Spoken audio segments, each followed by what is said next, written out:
Right, you want to make good looking reels and photos for social media with an iPhone.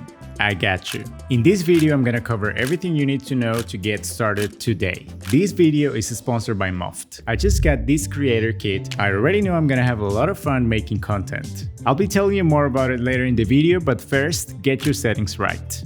I know settings can be boring, but if you don't have the right settings, your photos and videos won't look great. Here are the best settings I've found to get the best results. Formats. High efficiency for better file sizes. You need high efficiency on to see the 60 here. Apple ProRAW on to take your photos in 48 megapixels. You'll have so much more information to edit your photos later, but honestly, they'll take up a lot of space on your iPhone. So if you're not planning to edit your photos, if it's just for fun, I think JPEGs are fine. Your call.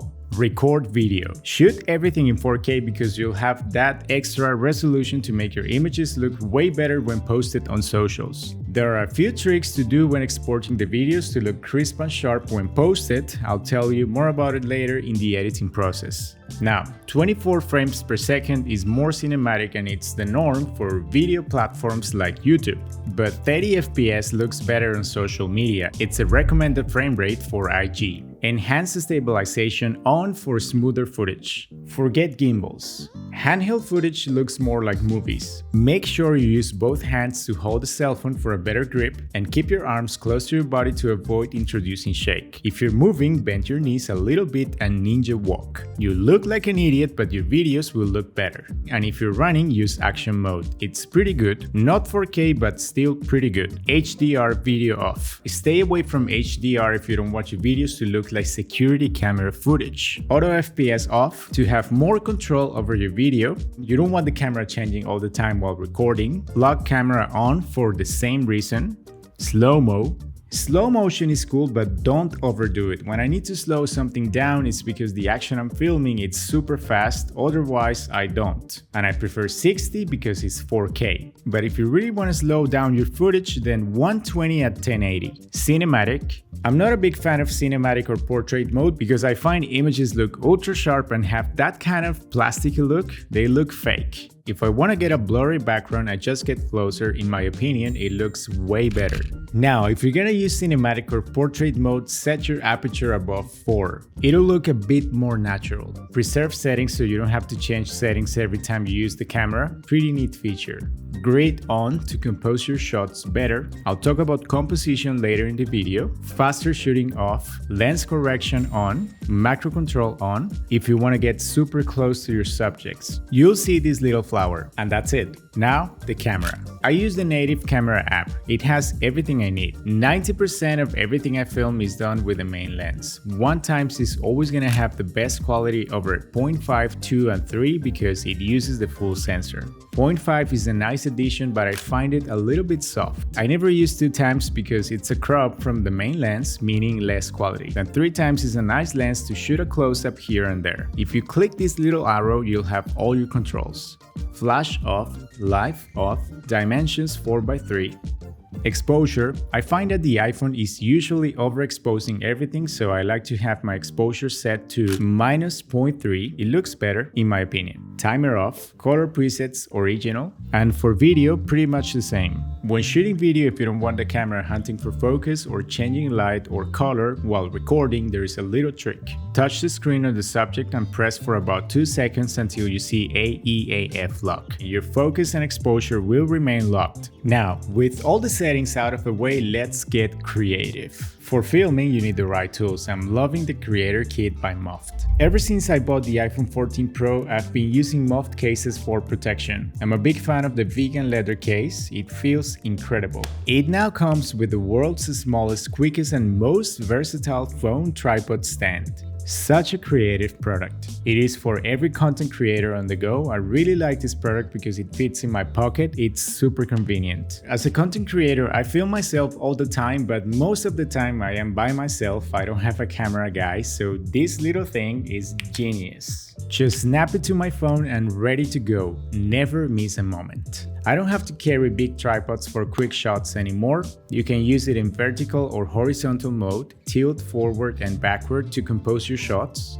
get really close for a top-down macro shot, selfie mode for vlogs, why not? Or you can use it as a normal stand for watching videos, taking calls, or standby mode. If you're interested in getting the invisible tripod or the whole creator kit, you can use my code for a special discount. I'll leave all the information down in the video description. Pro tip: before shooting, clean the lenses. One fingerprint can ruin your image. Light is the most important aspect of video and photo creation. I've said it before and I'll say it again. You can have the most expensive camera in the market, but if you're filming in dark places with no light, your images won't look great. If you want to keep it natural, then Windows will be your friend. Try to get as close as you can. And if you want to take your game to the next level, invest in good lights. Just make sure to use the light in the right direction.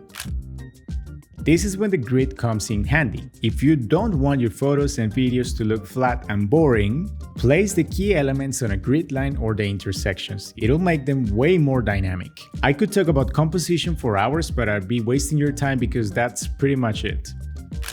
If you want your photos and video scenes to look clean, don't go too overboard with colors. The more colors and elements you add to your scene, the more difficult it's gonna be for the eye to notice what's important in the frame. You can use colors that complement each other to create contrast and interesting images, but remember, keep it light. Instagram is a place with a lot of cool content. You can browse the app for inspiration and to find the right music. But don't just go for the most trending song. Remember that music can make or break your videos. Here is a sequence of a video I just made.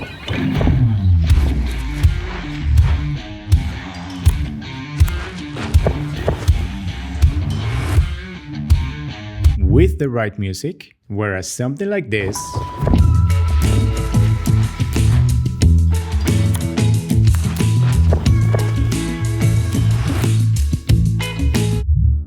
would have ruined the video. Think about the vibe, speed, pace, emotions, and choose the right music.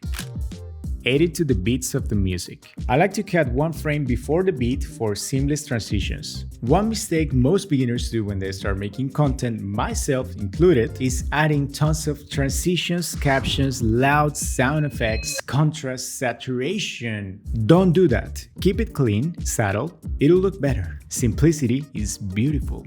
iPhone footage tends to look too digital, ultra sharp with a lot of contrast. You can do simple tricks when color correcting to make your videos and photos look more vintage and cool. Lower contrast, make it a little bit warmer, lift the shadows a tiny bit, change the colors to your liking, add grain if you're into it. Simple tricks, but a hell of a difference. Do you ever spend hours making a video you're pretty happy with it? It looks great on your screen, but once you post it on IG, it looks like crap.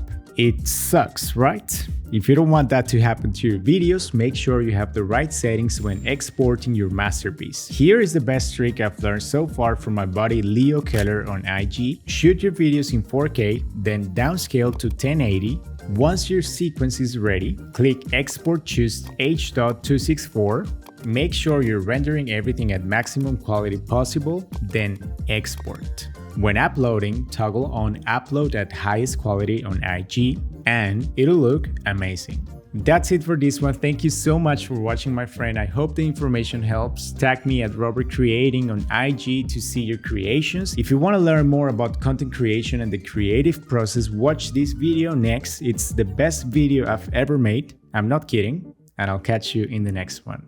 See ya.